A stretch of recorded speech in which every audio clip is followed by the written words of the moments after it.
Monday on News 2 this morning and at noon. This is a Nightline Friday night special. When the framers of the Constitution sat down in Philadelphia to write the rules for presidential elections, could they ever have imagined anything quite like this? We want to revote! We want to revote! That ballot was confusing and illegal. There's absolutely no message down here that shouldn't have happened. Yeah, what happened here is absolute stupidity. Our democratic process calls for a vote on Election Day. It does not call for us to continue voting until someone likes the outcome. Gore got more! Gore got more! Gore got more! We believe this requires the full attention of the courts in Florida and concerned citizens all around our country.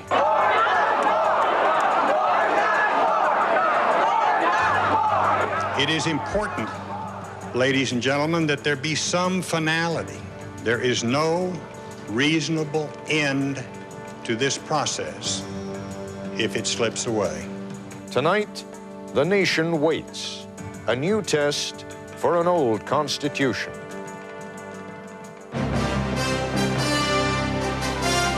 From ABC News, this is a Nightline Town Meeting. Reporting from the Moot Court Auditorium of Georgetown University, Ted Koppel.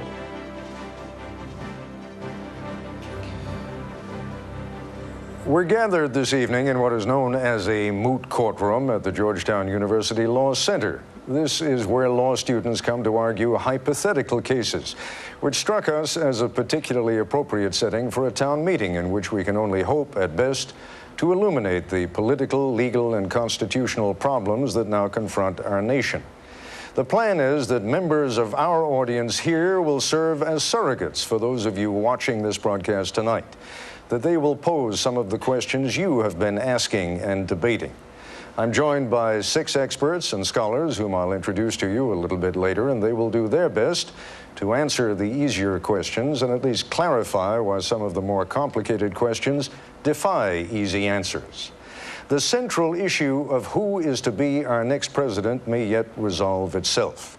The courts are notoriously reluctant to inject themselves into the election process.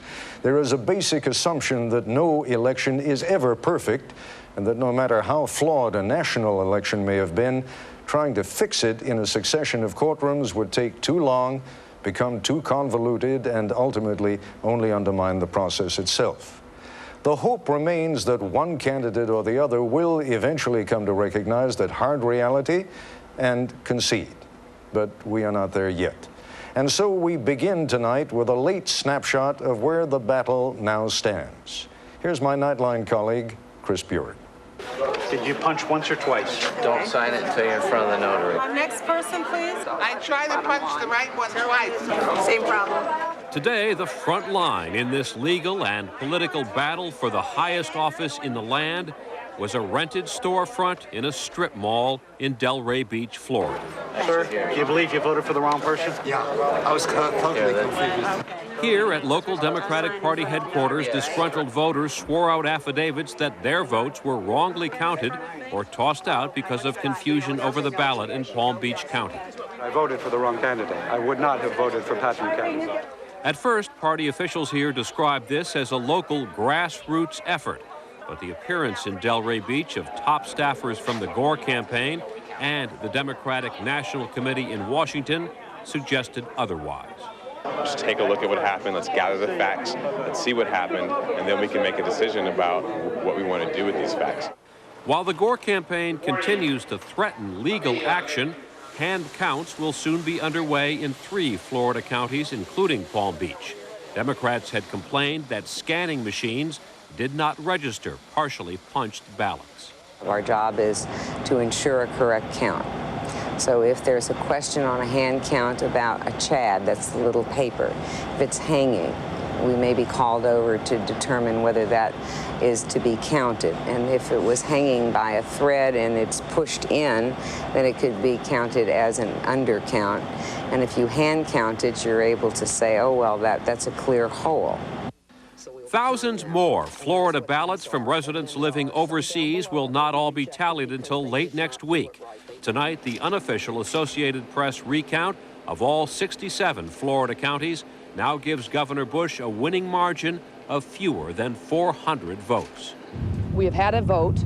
We have now had a recount of that vote, and both of those confirm that Governor Bush, in fact, carried the state of Florida. Indeed, Governor Bush allowed cameras in to see him in a presidential setting today, meeting with his top foreign and domestic policy advisors. There was a count on election night, and there's been a recount in Florida. And I understand there's still votes to be counted, but I'm in the process of planning in a responsible way a potential administration. But even that appearance of a Bush transition in place seems to greatly annoy the Gore campaign. Calls for a declaration of a victor before all the votes are accurately tabulated are inappropriate. The waiting is unpleasant for all of us, but suggesting that the outcome of a vote is known before all the ballots are properly counted is inappropriate. It appears that the Gore campaign is attempting to unduly prolong the country's national presidential election through endless challenges to the results of the vote here in Florida. What concerns me is that each campaign is now having competing press conferences. Today, Leon Panetta, the former White House chief of staff, told Nightline both candidates are, in effect, flunking their first test of leadership.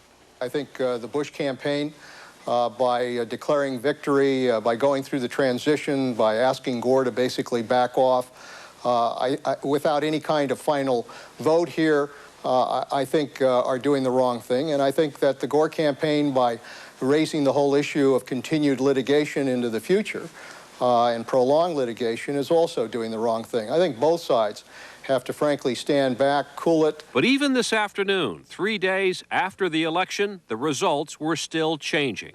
As returns to continue to come in, New Mexico, with its 5 electoral votes, has been moved out of Al Gore's column and declared a toss-up. In New Mexico, with its 5 electoral votes, the state Republican chairman is predicting Governor Bush will now prevail in a state the networks had called for Gore. I am 90% confident George Bush is going to win New Mexico, and it's not based on wishful thinking. Oregon is still too close to call, though Gore hangs on to a slim lead, and his winning margins are so narrow in other states, such as Iowa and Wisconsin, that leading Republicans are hinting at legal firefights should the Democrats press a court challenge in Florida. We can bring actions in a number of states. I mean, if it gets to be real partisan, we'll start the campaign over. We'll go to Milwaukee. We'll probably go to Chicago, maybe New Mexico, maybe Oregon, maybe Washington State. There could be lawsuits all over America. In Florida alone, at least half a dozen lawsuits on behalf of voters have already been filed in state and federal courts. Those legal cases could be on a collision course with the Electoral College. Federal law requires all 50 states to certify their winning electors on December 18th. Today, a leading constitutional scholar called that a ticking time bomb. There's so many possible technicalities if either state courts or federal courts or both try to get involved in this thing. There's an interweaving of Florida state law about how to deal with contested elections, federal statutes, and then the federal Constitution intervenes. In a word, it's a mess. Such a mess that even some senior Democrats are now urging Vice President Gore, as well as Governor Bush, to abandon the legal threats once Florida counts and certifies all its votes next week. When the Secretary of State certifies a final vote in Florida, that will be it, and we will accept the conclusion of the state of Florida, and whichever candidate is the loser will concede, and the other candidate will become President of the United States. That's the course I think that this country needs right now. But tonight, prospects for any kind of speedy resolution appear to be worsening. ABC News has learned the Bush campaign is now seriously considering an injunction to prevent those manual recounts in several Florida counties that were set to begin tomorrow. The Associated Press reports the governor himself has given the okay. So now this deepening dispute is on the verge of entering a new phase. Until now, the Gore campaign had merely been threatening to play the legal card. Tonight, the Bush campaign is preparing to beat them to it. This is Chris Bury for Nightline in Washington. And I'm joined here on this stage by 6 attorneys. Gerald Cogan spent 12 years on Florida's Supreme Court, retiring in 1998 as its Chief Justice. Roy Shotland is a professor of constitutional law here at Georgetown University. Pam Carlin is a professor of public interest law at the Stanford University Law School. Earlier in her career, she worked as a voting rights specialist for the NAACP. Trevor Potter was the chairman of the Federal Election Commission in 1994. He now works in private practice here in Washington, occasionally advising foreign governments in their elections. William Lash is an economic and political law professor at George Mason University. And finally, Cass Sunstein is also a constitutional law scholar. He is at the University of Chicago. When we come back, these legal minds will tackle questions from our audience about the many questions that may arise from the strange events of this week. This is an ABC News Nightline Town Meeting, brought to you by Nortel Networks.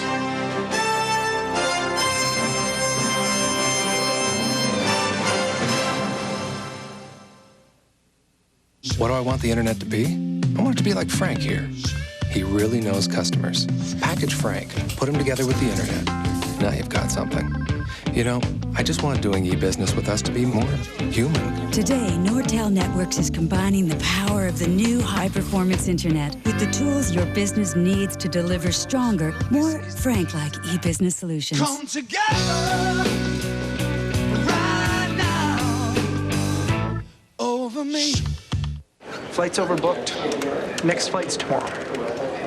Next.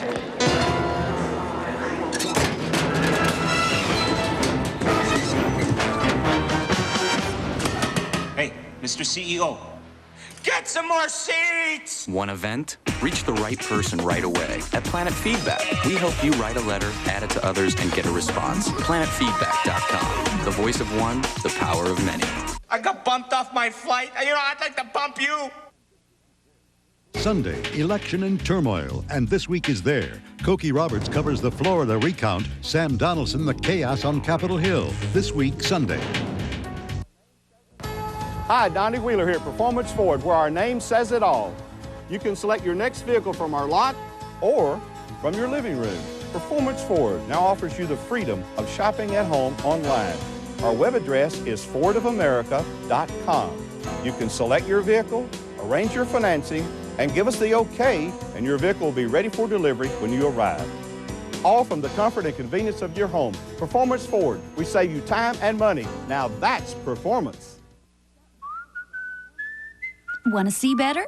Start with an eye exam at Horner Roush. Select a frame, decide on a contact. Both are ready like 60.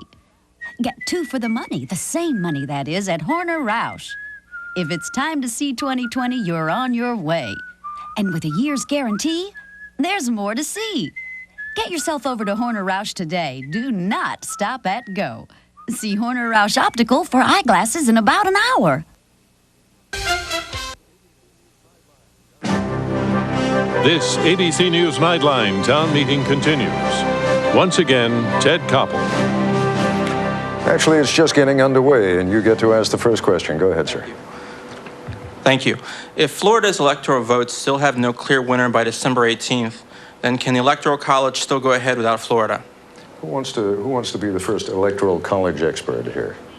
Well, sure. The answer is yes, they can without the Florida votes. There's provision in the Constitution for going ahead, but it's very complicated. There's a provision to try to make sure Florida expresses its will, but the framers understood basically back then, because the roads didn't work so well, that sometimes the electors might not be able to do their job.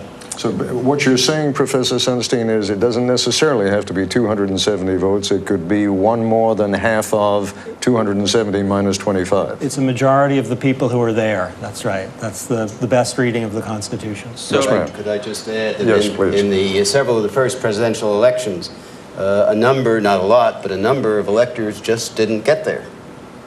Has that ever happened in modern times? Not that I'm aware of. Yes, ma'am. Don't you think that it's the responsibility of the voter to ensure that they know how to vote when they go in there? Before they get into the booth, shouldn't they know how to vote? Well, yes, I suppose. Have you looked at that butterfly ballot? I've seen the butterfly ballot, yes. It's an interesting ballot. Would you like to take a crack at that? I think it's a very good question. It's a question of they've had plenty of notice on the ballot. It was published. They've had similar problems in the past, and yet there were no challenges. If you have a problem with your car 4 years in a row, you don't fix it, and you have any opportunity to solve the problem, it's your own fault. I mean, they assume an intelligent, literate voter. No, we don't assume an intelligent, literate voter in this country anymore. What we assume is that every American gets a chance to vote, and that every American's vote is supposed to be counted for the candidate that that person prefers. Whether you do something about a ballot that's confusing is a complicated question, but no, we don't expect every voter to have looked at the ballots before they go into the voting booth, and indeed for a lot of them they don't have. Professor Lash's point is an interesting one in that same county 4 years ago, they had, I believe, 14 or 15,000 votes that were, again, erroneous for the same reason.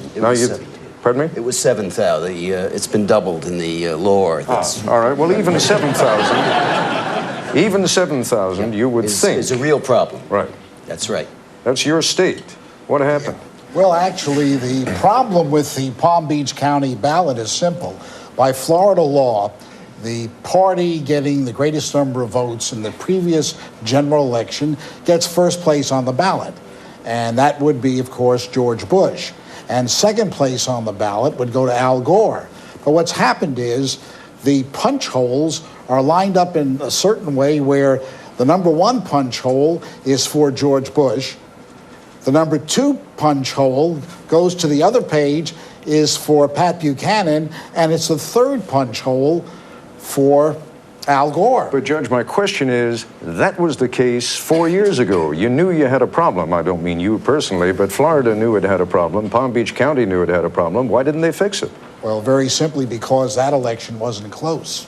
Yeah, well, that's true. It was won by 8 million votes, but you'd think that if even 7,000 voters felt that they had inaccurately voted because of a faulty ballot, that someone would fix the ballot. But I take it no one has an answer to that one at the moment. Well, we do have an answer. All over the country, election administration is maybe 100 years out of date. We have these problems in many, many cities. This time it really came home terribly in this one county. Go ahead, sir. My question is there any legal precedence that would allow a county or a precinct or a district to re-vote in the same election? The Florida court has made clear that under certain circumstances, you can void elections at least, and the implication of the voiding is that you have to do it all over again. There's also at least one federal court case that has called for a re-election. Unusual, not unheard of. Although that has never happened in Florida before. And if it did, there are all kinds of interesting questions that arise. I mean, a little question.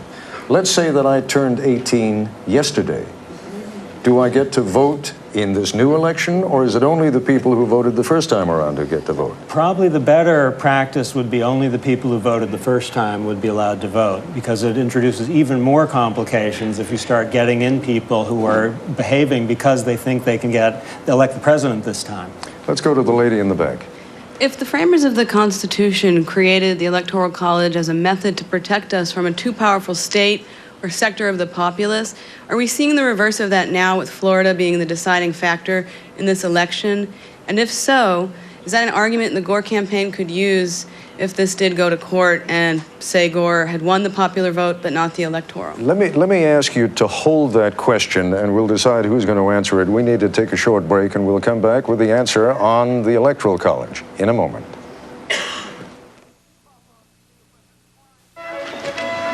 Papa, the ref is blind. Penalty. That was no penalty. MCI lets you call Western Europe for just 9 cents a minute all weekend long, so you can get great low rates at home and abroad.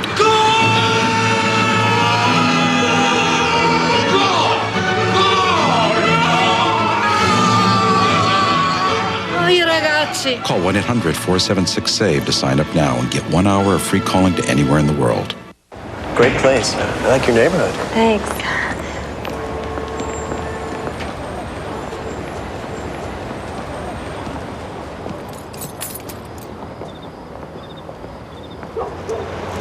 Oh, Sorry. Time to buy a gallant. 0 down, 0 interest, and 0 payments for an entire year on our best-selling Mitsubishis. Hurry, this deal ends soon. This is the hardest thing I've ever done. I mean, these people were like family to me. Remember I met Jeannie at the company picnic? It was the best thing that ever happened to you. Yeah, taking the new job was a tough decision. Deciding what to do with my 401k money was another. I didn't want to mess it up. I called T. Rowe Price. You know, you told me about the mutual funds. Yeah, well, they sent me a rollover kit, you know. Took me through it step by step. Well, made it easy for you. Yeah, piece of cake. T. Rowe Price, helping people invest with confidence for over 60 years. It's gonna be a good job. Yeah. The election is a... That new boss is from another planet. Totally spaced out at that meeting. Hey, what's that on your desk? abcnews.com. Ready when you are. Want free tickets to a Predators game? Then watch Neil and Vic in the morning starting at 5 a.m. for your chance to win a pair of tickets to December 1st Predators game against the Chicago Blackhawks. Tickets will be given away every weekday morning through November 29th. They've been called the greatest generation. Looking back, it's hard to believe that we did what we did. An intimate look at some of the most famous men of World War II, their final mission. Beginning Monday on News 2 this morning and at noon. Presenting Trident Advantage. It's a different kind of gum from Trident.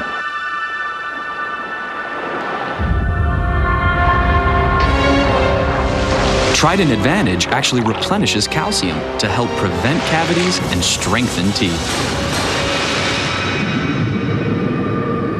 For stronger teeth, Trident Advantage Gum.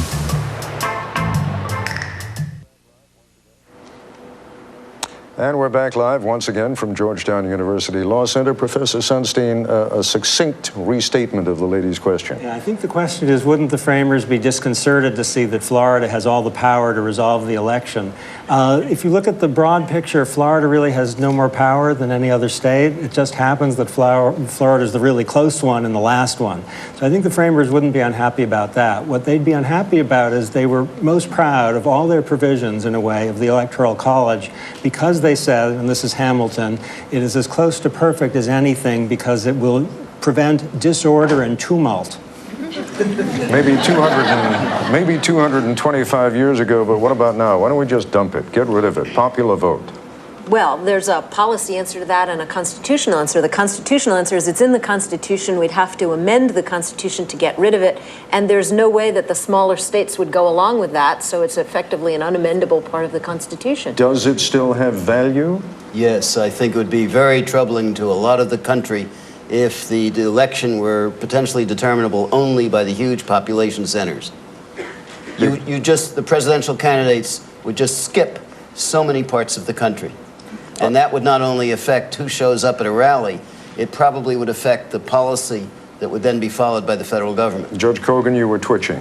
Yes, actually, whether you have the Electoral College or not, the candidates go where the votes are.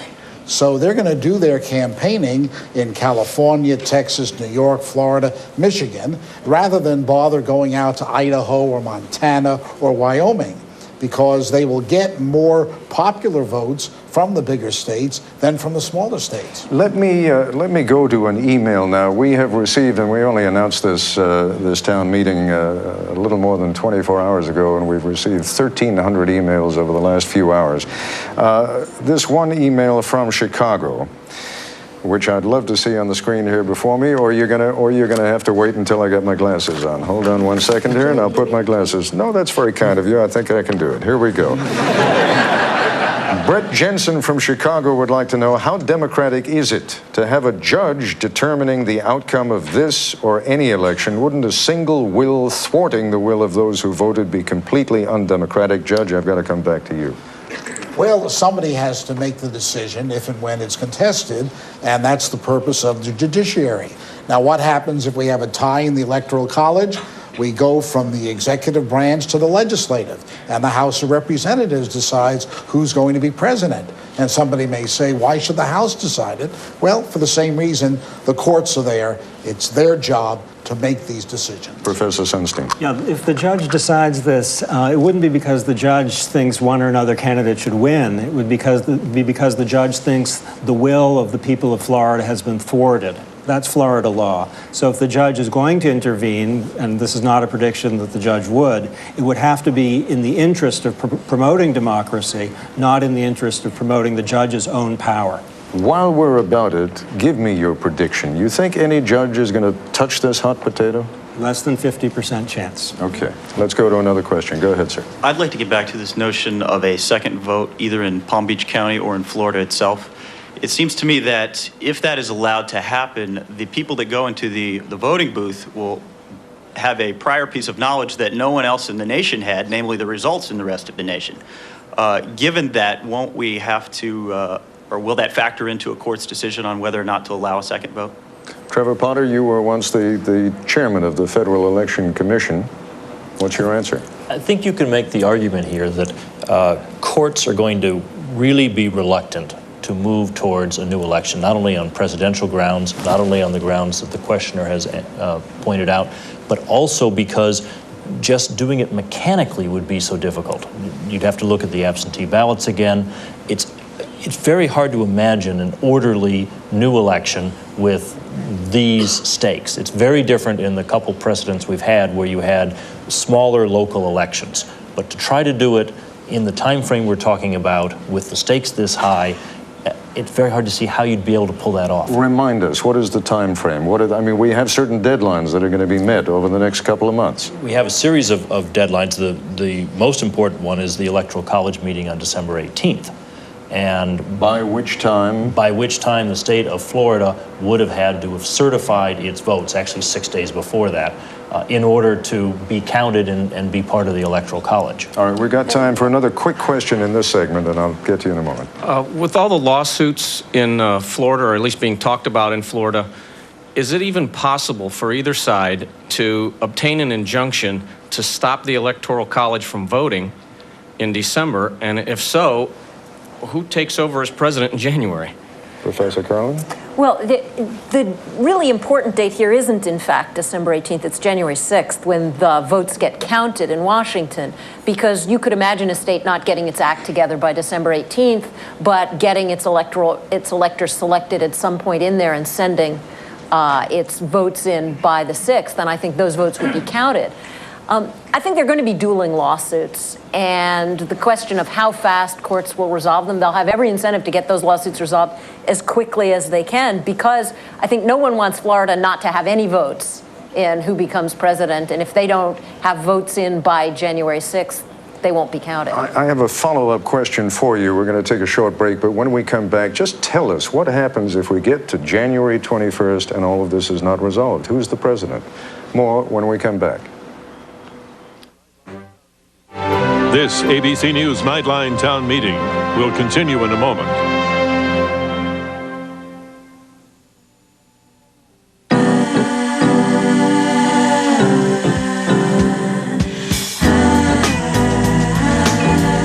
No two eyes see the same world.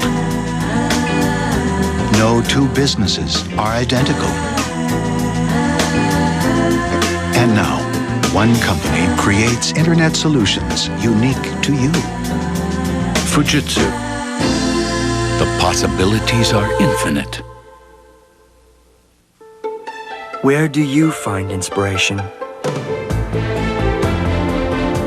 What if the things you do every day could be done with tools so instinctive, using them would be like riding a bike?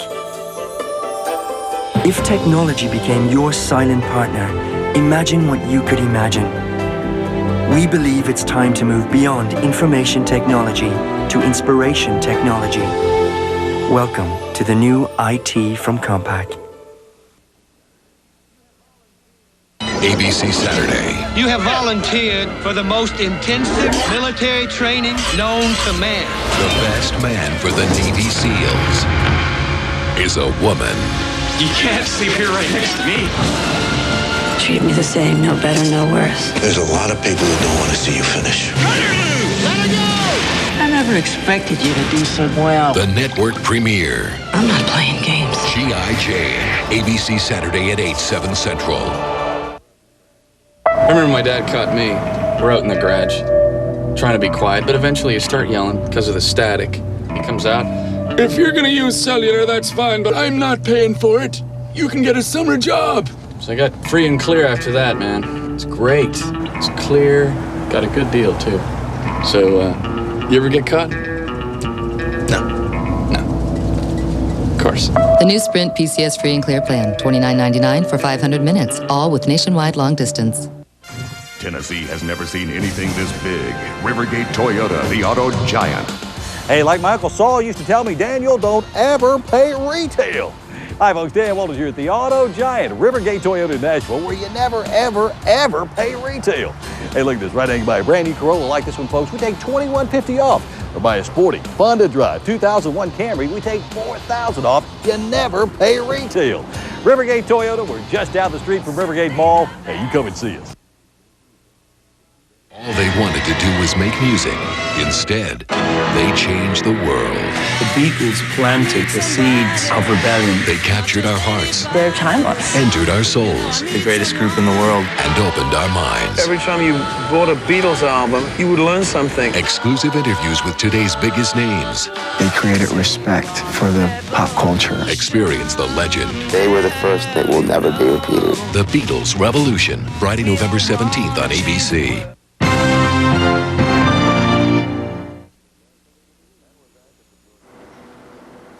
And we're back at the Georgetown University Law Center with a really easy question for you. So we get to January 21st, Professor Carlin, and we don't have a president-elect. What do we do? Dennis Hastert. The Speaker of the House? Yes. And if for one reason or another he can't or won't do it? Strom Thurmond. 98 years old, it goes to the Speaker Pro Tem. I mean, the President Pro Tem of the Senate. Assuming he's still 98. So there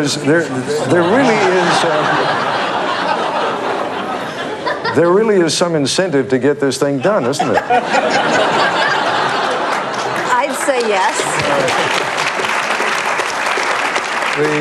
The gentleman in the center there, go ahead. Yes, my question is if and when either candidate concedes the election, how will this impact any challenges brought, class action challenges or challenges brought by individual voters? Interesting question. In other words, does it end if one man or the other concedes, or do the cases proceed? There's no legal requirement for the cases to end, but realistically, I mean, again, the DNC and Bill Daley has said we are supporting the class action. So I think if Gore were to concede, that support would evaporate. Hopefully the lawsuits would go with them.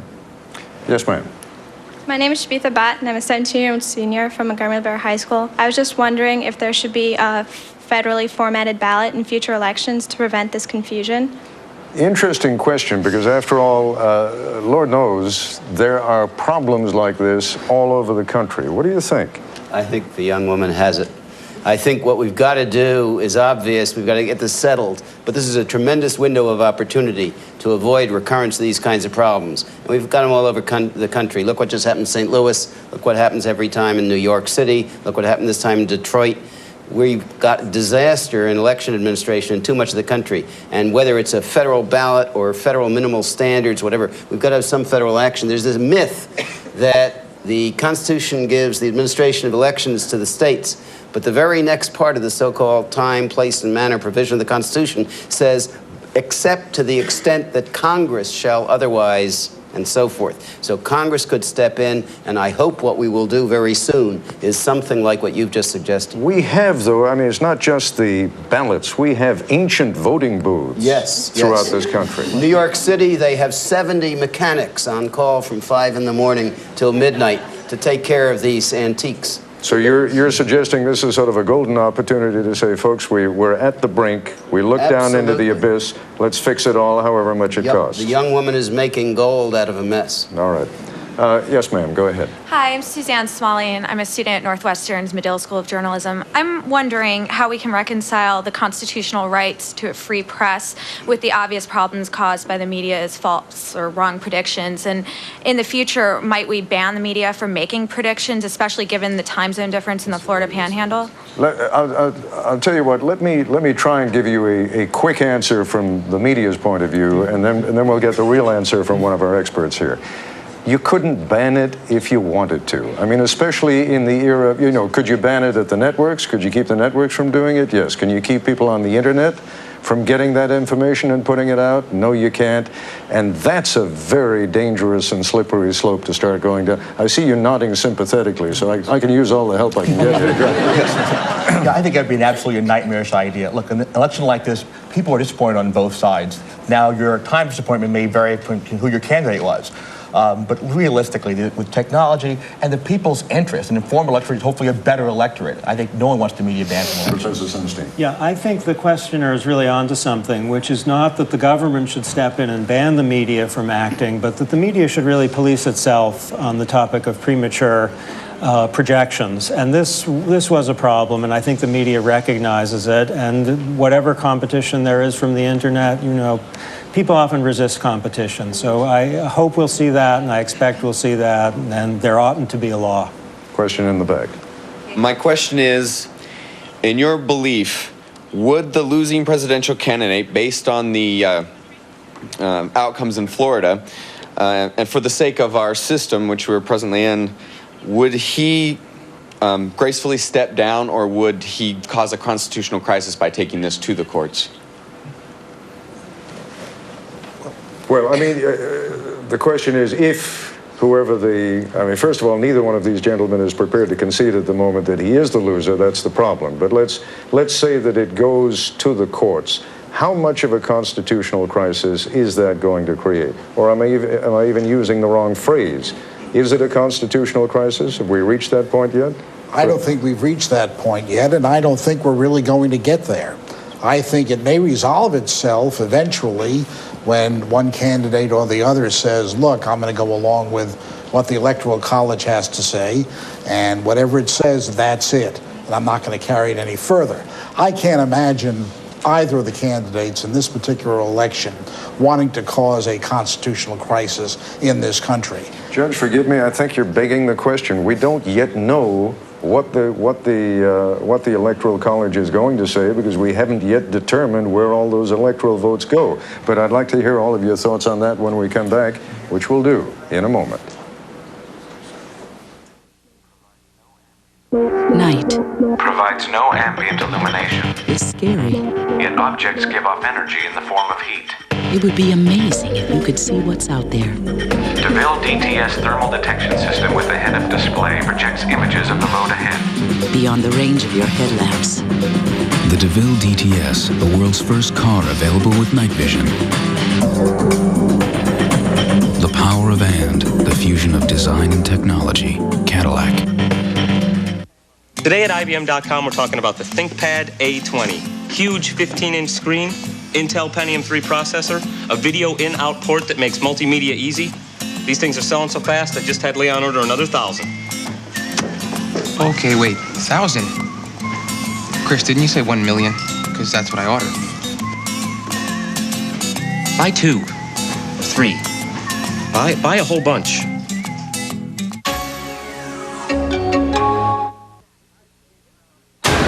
Snap. You hit him from behind. Objection! Richard Bay will cheat. He's going down again. An all-new practice, ABC Sunday, 10, 9 Central.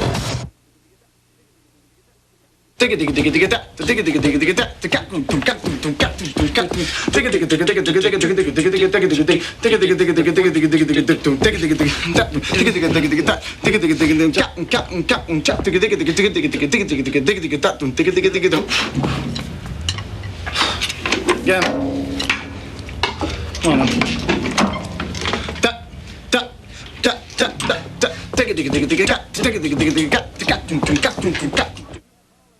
ABC Saturday. You have volunteered for the most intensive military training known to man. The best man for the Navy SEALs is a woman. You can't sleep here right next to me. Treat me the same, no better, no worse. There's a lot of people who don't want to see you finish. I never expected you to do so well. The network premiere. I'm not playing games. G.I. Jane. ABC Saturday at 8, 7 Central. Coming to Dharma and Greg. The big birth of Dharma's little brother. I helped deliver a baby in heels. Then the big baby naming episode. Let's name him... This could be anything. Sunshine Space Tweezers. No! But first, They've always been from different worlds, but this You cannot join the army. is their biggest challenge. Dharma, there's nothing to talk about. Tuesday, 9/8 Central on ABC.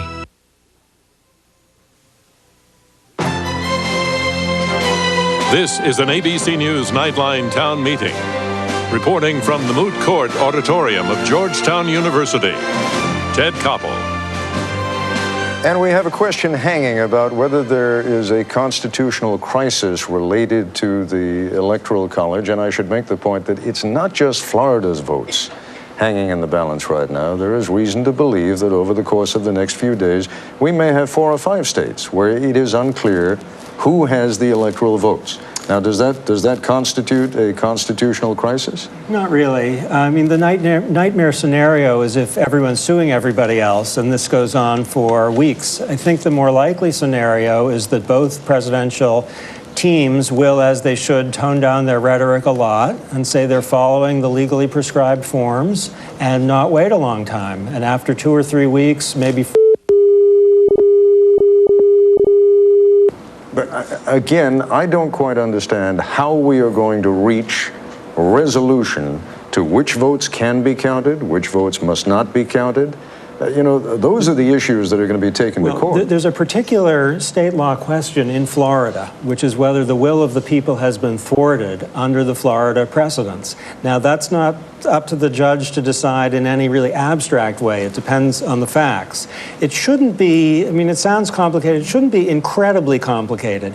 If we had a crazy ballot which just had the name of one of the candidates, that would throw out the election, be no good. If we had a ballot that was just misled some people, that would be completely fine. This is in the middle.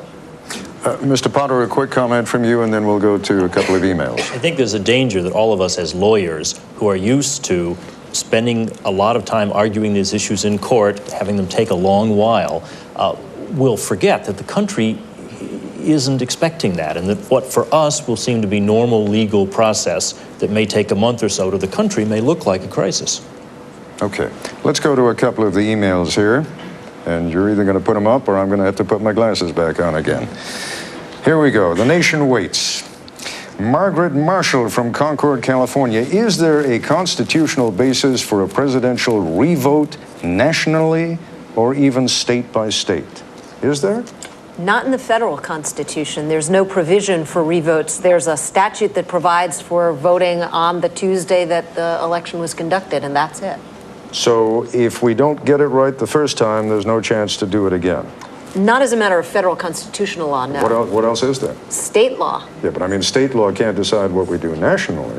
No, but it can decide for each state how they decide to appoint their electors. Oh, that would be wonderful. So you mean we might have states deciding that they want to revote? That's where you are right now? That's exactly where we are. Well, we are at the moment, I mean, there is a disputed county in Florida where, to the best of my knowledge, no one's talked about the entire state of Florida But we're expecting the resolution of the disputed county to maybe end up in the Florida High Court. And they will then decide what? It all depends what the trial judge decides. If the trial judge decides that there's a constitutional violation, for example, a denial of equal protection of the law, as to those voters who voted but their votes are not counting, then that judge is authorized by case law in Florida from the Florida Supreme Court to have another election, declare the ballots void. Let's say, for the sake of argument, that one of your successors does just that. Okay. The opposition doesn't like it. They want to appeal. They appeal to whom? U.S. Supreme Court. Straight away? Yes, right from the Florida Supreme Court to the U.S. Supreme Court. So, but, you know, and how much time is that going to take? Well, you have to remember now, this is something that is very, very special, so that every court will put this on what we call the fast track. They will get it into the court and dispose of it as fast as they possibly can. All right, let's go to one more email, and then we'll go to some more questions here in the hall. Can you pop that email up for me? Thank you. Angelo Susi from, I hope I'm pronouncing this correctly, Homedale, New Jersey. Since Florida will be relying on absentee ballots arriving from other countries to determine the presidential election outcome, move on to the rest of the question, please. And it appears that they require the mailed ballots to be postmarked by the election date. How do we ensure that the foreign postmarks are valid? You know, I guess, you know, I guess this could happen. Someone is over there, you know, sitting in Kosovo with some phony postmarks, right? Stamping them and shipping the, yeah, go ahead. They don't have to be postmarked. They just have to arrive, perhaps with an affidavit saying, I couldn't get a postmark. So FedEx is going to be having some happy deliveries. No, but I mean, we really have a conspiracy theorist who is saying, one of the candidates gets someone in a foreign country with a phony postmark, and all of a sudden 200 ballots, which would be enough, right? But we have advice out right now in some of the foreign countries saying you don't need a postmark, you just need to get it there by next Friday. In other words, November the 17th is the cutoff date for these out-of-country ballots. So even though it may be postmarked on the 7th, if it's not received by the election officials in the state of Florida by November the 17th, that's it. They just don't count those ballots. I don't think our emailer is going to be satisfied, but we're going to move on anyway. Go ahead, sir. Yes, my name is Nick Mitrokostas, and I'm a first year here at Georgetown. My question is, should litigation continue, could Gore be a party in the lawsuit? Please. Sure. A candidate can be a party in the lawsuit. Is it likely that he will be, or is he going to leave this to somebody else? That becomes really a political question. At the moment, he's left it to somebody else. He has the local citizens doing it, and the campaign could intervene. There's probably no reason for them to. All right, we've got to take a short break. We'll be back again in a moment. We're Pfizer. We're working to create a world where there will be a cure for your father's Alzheimer's, your sister's heart condition, your best friend's diabetes, where no one needs suffer from cancer or AIDS. At the newly expanded Pfizer, we're poised to do more for human health than any other pharmaceutical company in history. We're spending approximately $4.5 billion on research this year alone, and have the world's largest pharmaceutical research team working tirelessly, looking for the cures of the future. Why do we work so hard? Because we have fathers, sisters, and best friends too. At Pfizer, our company has changed, but our mission hasn't. Life is our life's work.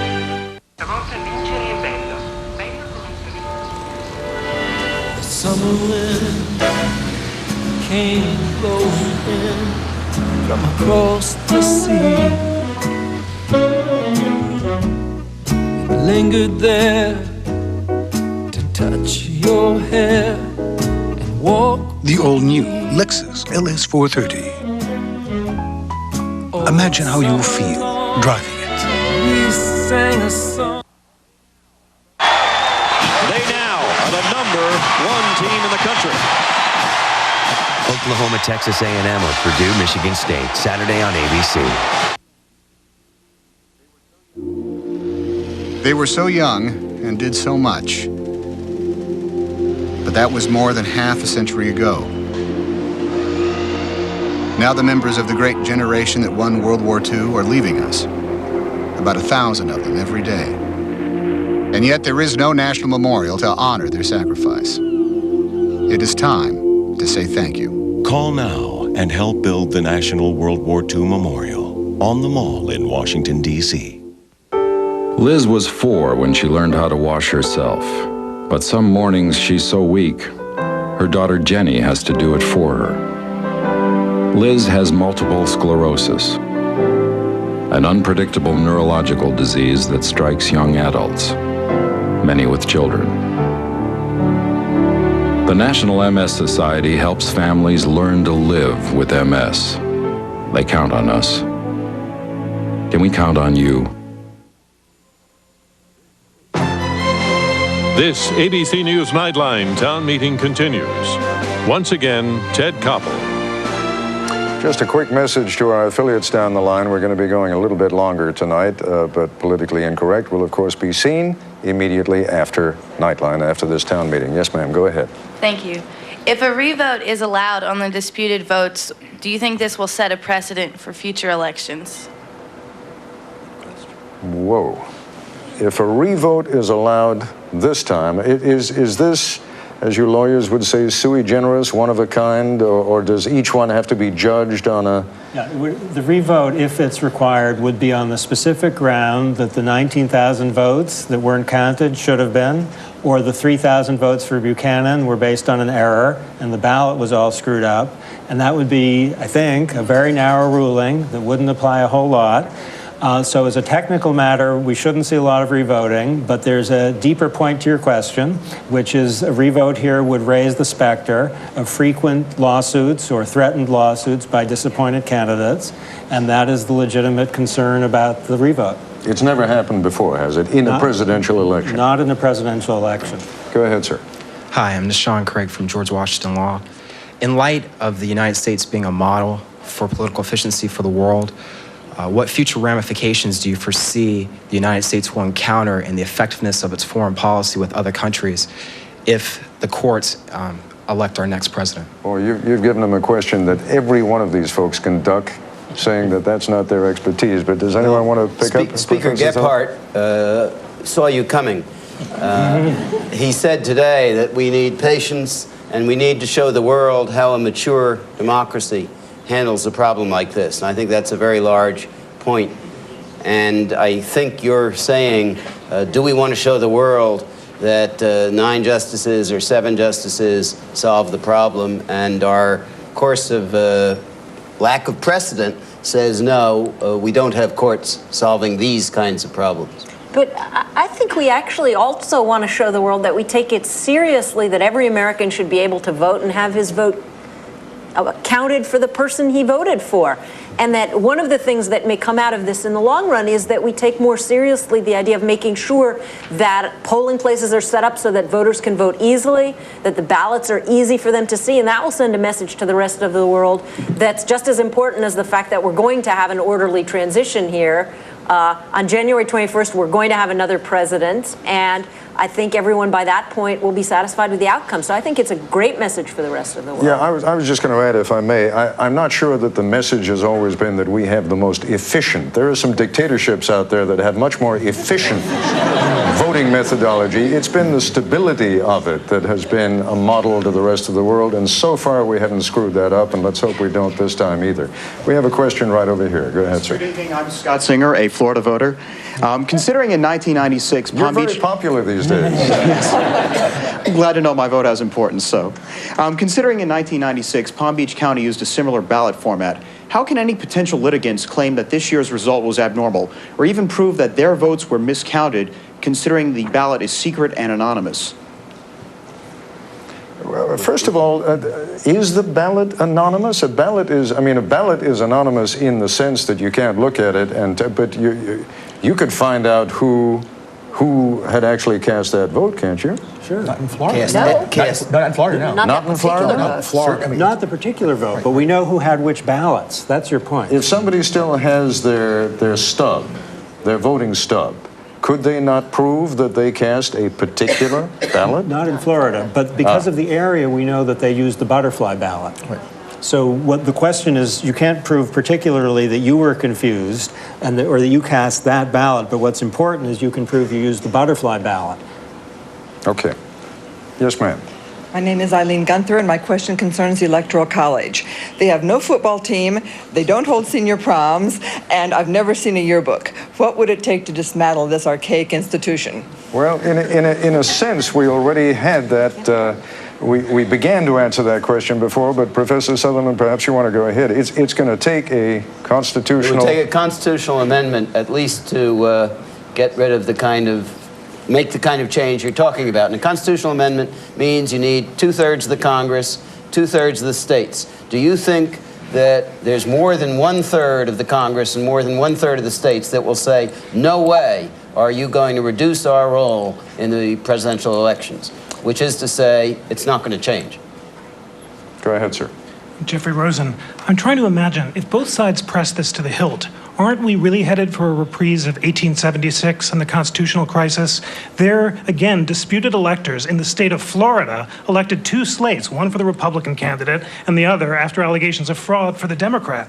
Both slates of electors are sent to Congress. A commission is set up. It divides along straight party lines, and ultimately the Republican is elected. Here, too, we'll have an election next Friday. Gore will press his legal challenges to the hilt. Assume a new election is ordered. There could conceivably be two slates sent to the House. The House would decide, and then ultimately they would vote presumably for the Republicans. So isn't the litigation ultimately futile? What election are you talking about next Friday? Next Friday, we'll know the final results of Florida, and then Gore will press forward with his litigation. And then the question is, there could be two slates, and since the Congress will ultimately decide, there's really no scenario in which Gore could be elected president unless the Senate is divided 50-50 and he casts the tie-breaking vote.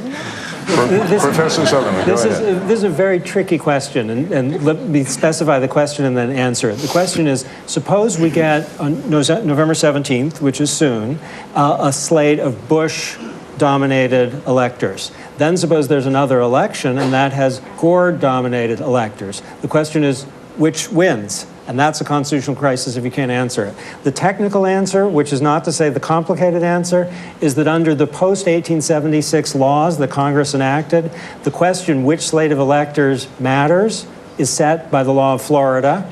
And it would seem if Florida ordered new elections, the second slate would be the one that would matter. Is that all clear? We're going to take another short break.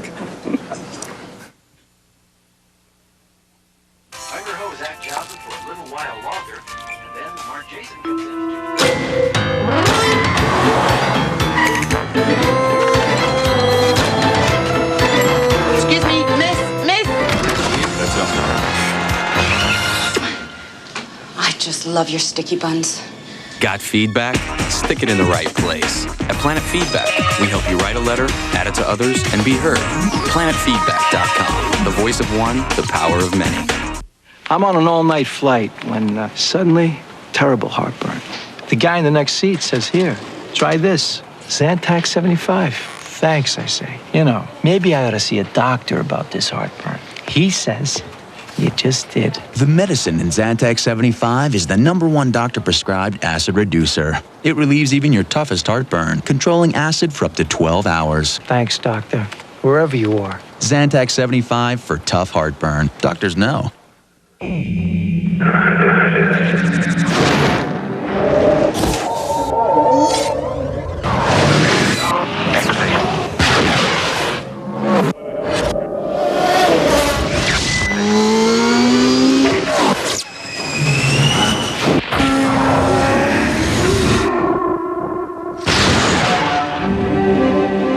STS. The power of and, the fusion of design and technology. Cadillac.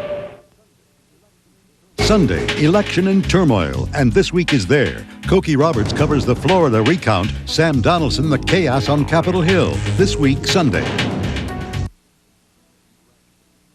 She graduated from Radcliffe. She wrote 13 books, met 13 presidents. She starred in a silent movie and toured vaudeville. She won the Presidential Medal of Freedom. She was called by Mark Twain one of the most interesting characters of the 19th century. She was deaf and blind. Her name, Helen Keller. Coming to ABC, A Story of Triumph. The Miracle Worker, Sunday 7/6 Central on the Wonderful World of Disney. What does it take to terrify the biggest names in Hollywood? 2 words. Final answer? What? No, I'm scared to death. So nervous. Well, I'm sweating bullets right now. They're back. Somebody just yell it out. I feel so stupid. I would have to guess on this What one. was the question? Oh, no. That's a tough one. A lot of good these lifelines are doing me. It's my final. The all-new Millionaire Celebrity Edition. It all starts Sunday, 9/8 Central on ABC. And we are back once again, and I would like to begin this segment by looking back at a soundbite from an interview that I conducted yesterday in Austin with 3 members of Governor Bush's senior staff. Let's just take a quick look. It's the same butterfly ballot. similar, very much similar to the format being used in Florida, is also used in the other races in Cook County, including the race for the congressional district seat now held by Jesse Jackson, Jr. I saw Reverend Jackson on television today decrying the use of the butterfly ballot in Florida. I've never heard him decry the use of it in Chicago elections or Cook County elections in which his son was on the ballot and in which his son won. Yeah. So there's a selective use of this that is highly disturbing. Now, in point of fact, it turns out that that is not true. We checked with Cook County in Illinois, and they have not used the butterfly ballot for that election. And indeed, we checked back with the Bush campaign, and their response was that they had received bad information. But my question is, is the butterfly ballot, you know, Lord knows, I've never heard of a butterfly ballot. Now it's all we're talking about. Are there butterfly ballots anywhere else in the country? Do they use them elsewhere? They have been used elsewhere. And why do they, if they're that difficult, if they cause that much of a problem? Well, you note that the Florida ballot has arrows to try to tell people where to vote. Yeah, that helped a lot. Probably caused half the trouble. It does depend on how it's printed and how it lines up. In some cases, you can read these things and you'll know where you're supposed to vote. This one obviously caused more confusion than the printer hoped. Please. One reason they pointed out was the ballot was 2 pages and confusing because they wanted larger print for the elderly, who are now complaining that they didn't understand the voting in some sectors. So you really can't, you know, you're damned if you do, damned if you don't. There's no real way to win with this particular ballot. It was designed, to my understanding, by the Democratic election commissioner for Palm Beach County. It was published. I don't understand the allegations of widespread confusion. I don't know if this is accurate. I was told that one of your colleagues here actually took one of the butterfly ballots, the butterfly ballot that was used in Palm Beach County, gave it to 50 students here at Georgetown University, and half of them got it wrong. I mean, when asked later whom they wanted to vote for, they had voted for the wrong people. Now, that may be a... That must be more bad information. Probably a malicious rumor spread by GW students.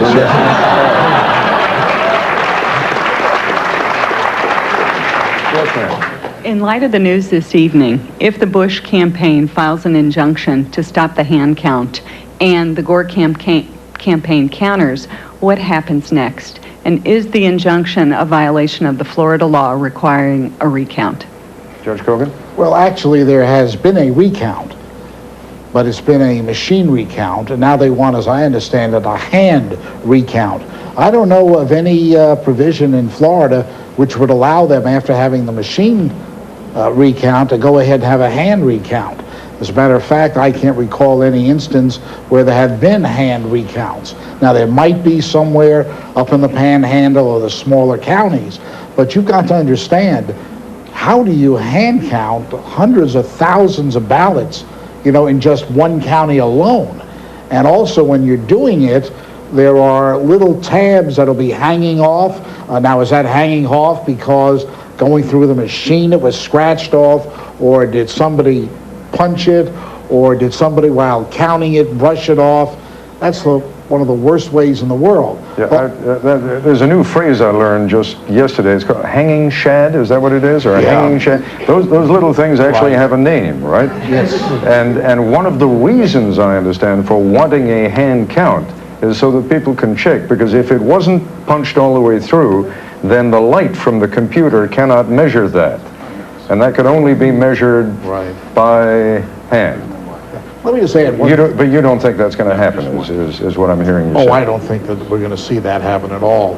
But let me just add one thing here. You know, with all the great technology that we have, why we have to have these antiquated ballot systems is beyond me. Why we can't just have a screen on a computer that people can touch with their finger and that automatically records their vote at some main computer somewhere. So 30 seconds after the election, you can go in there and see how it's come out. You're right, Judge. Computers never screw up.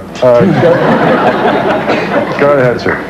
Hi, Ted. My name is Jay Calburn. I'm a first-year student here at Georgetown Law, and I'd like to know, a lot of people have gotten a lot of talk out about the butterfly ballot, but what's been forgotten the last few days is the allegations of alleged disenfranchisement of thousands of blacks who were turned away from the voting booths on Tuesday. I'd like to know if there's a precedent for dealing with this sort of situation and what our panelists would recommend as a remedy. Well, it's interesting. There are no allegations of thousands of blacks being turned aside in this one. There have been complaints that have been made to the NAACP nationwide, some in Florida, but the black turnout in Florida was 16% of the total electorate. Nationwide, it was 10%. So it's kind of hard to believe this great chilling effect was taking place in Florida. You used to work for the NAACP. Yes.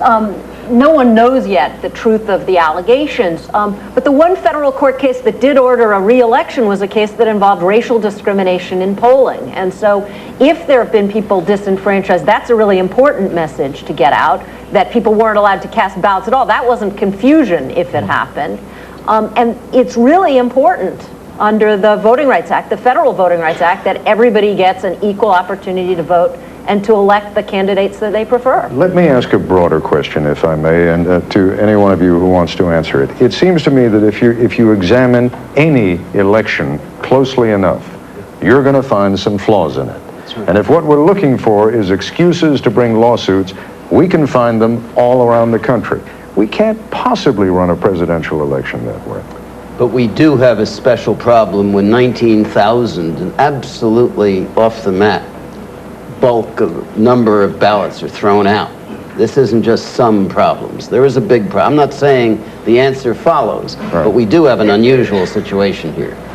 But if you go that route, you will then find in any of the other states that are looked at with close tallies that you will have different problems in those states. That's this downhill slope, is that when you start talking about looking at Iowa and Wisconsin and so forth, you may find different problems on a smaller scale, but that could also tip some elections. Let's go to another question. Go ahead. Hi, my name is Stephen Lova. I'm also a first-year student here at Georgetown. If no one minds moving away from the butterfly ballot, this question may be worse. Obviously, the electors who are chosen by the party, but they're not compelled to vote for that party. Do you see any chance of some horse trading going on, some votes shifting parties? Yeah, interesting question, because there is a moral obligation, of course, for electors from the Electoral College to carry forth the votes of their state, but as I understand it, no legal obligation. Is that right? In half the states, there's a legal obligation. In half there is. Under the Constitution as originally designed, the Electoral College was supposed to be a deliberative body, not a body that would just follow the will of the people. That was the framers' self-conscious creation. Now it's the case that there's a legal obligation, as said, in half the states, and because the Electoral College members are chosen by the party that they're representing, it's extremely unlikely that there'd be vote trading or anything of that sort. Do you think those statutes are constitutional then, in half of the states? Well, the Supreme Court upheld one of them in 1952.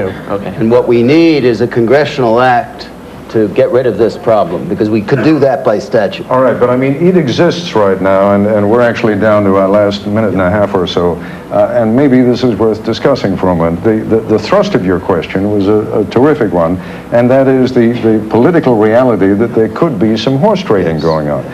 Is that possible?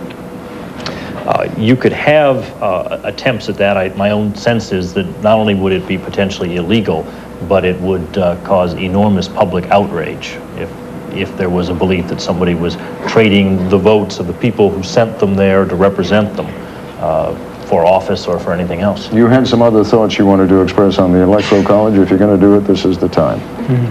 Believe it or not, getting rid of the Electoral College would make the current situation worse. Because? Because now we are looking at a couple of, Florida only, maybe one or two other contested states.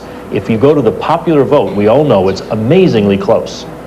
You would then begin to look at votes everywhere across the country to see if you had lost one here or lost one there, so you'd effectively have recounts in 50 states rather than just the recount in Florida. So your argument then is that we're actually better off with the Electoral College than without it? Absolutely. It's a cleaner way to do it than trying to do a national vote and then figure out who the popular winner is when you're only a couple thousand votes. We've got about 20 or 30 seconds left. You want to close it out? You're our host here. Thank you very much. You're a wonderful bunch of guests. Well, in that case, let me just venture a quick closing thought. George W. Bush and Al Gore are enormously competitive men. They wouldn't be where they are today if that were not so.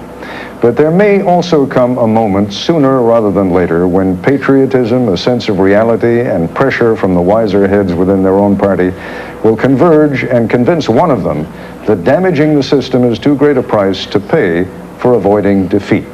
We're not quite there yet, and we could yet slip into the legal morass that's been sketched out for us here this evening.